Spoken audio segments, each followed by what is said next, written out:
बिस्मिल्लाहिर्रहमानिर्रहीम। अस्सलाम वालेकुम दोस्तों, मैं हूं गुलाम नबी। आप देख रहे हैं हमारा चैनल GN 786। आज की वीडियो में बताऊंगा सबसे पहले आलमी मार्केट में गोल्ड का रेट, उसके बाद पाकिस्तान में गोल्ड का, चांदी का, भठूर गोल्ड का रेट बताऊंगा। पहले बात करते हैं आलमी मार्केट की।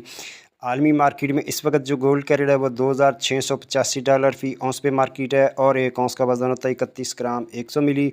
अब दोस्तों आलमी गोल्ड मार्केट में आज जो गोल्ड की सपोर्ट है वो $2663 फ़ी औंस है और गोल्ड की रेजिस्टेंस है $2708 फ़ी औंस। और आज गोल्ड का ट्रेंड वॉलेटिल है। उसके बाद हम डेटे की बात करें तो आज एक ही डेट है, दिन 12 बजे ब्रिटेन के GDP नंबर है।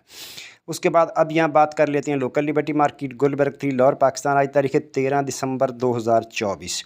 दोस्तों अगर आप फिजिकल गोल्ड ट्रेड करना चाहते हैं हमारी व्हाट्सएप सर्विस ज्वाइन कर सकते हैं। हमारा नंबर आपकी स्क्रीन पे, इस पर आपको पल पल गोल्ड रेट मिलेगा, मार्केट इन्फॉर्मेशन मिलेगी और तजिया मिलेगा, मुझसे रब्ता कर सकती हैं। इंटरबैंक की बात करें तो आज इंटरबैंक में डॉलर के रेट 278 रुपये का है। उसके बाद गोल्ड की बात करें तो आज 18 घड़ी फीतोले का रेट 2,12,500 रुपये फी तोला।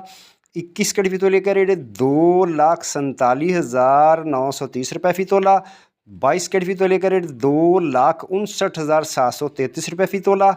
24 कैरेट गोल्ड का रेट जनाब 2,83,400 रुपये फी तोला। जी हाँ, रेट दोबारा सुन लें, 24 कैरेट गोल्ड का रेट है 2,83,400 रुपये फी तोला और भठूर का रेट है 2,80,300 में सेल है। भठूर की वापसी खरीदारी 2,79,300 रुपये फ़ी तोला और पेशावर में पक्के तोले का रेट 2,93,000 फ़ी पक्का तोला। मिलते हैं नेक्स्ट वीडियो में। अल्लाह हाफिज़।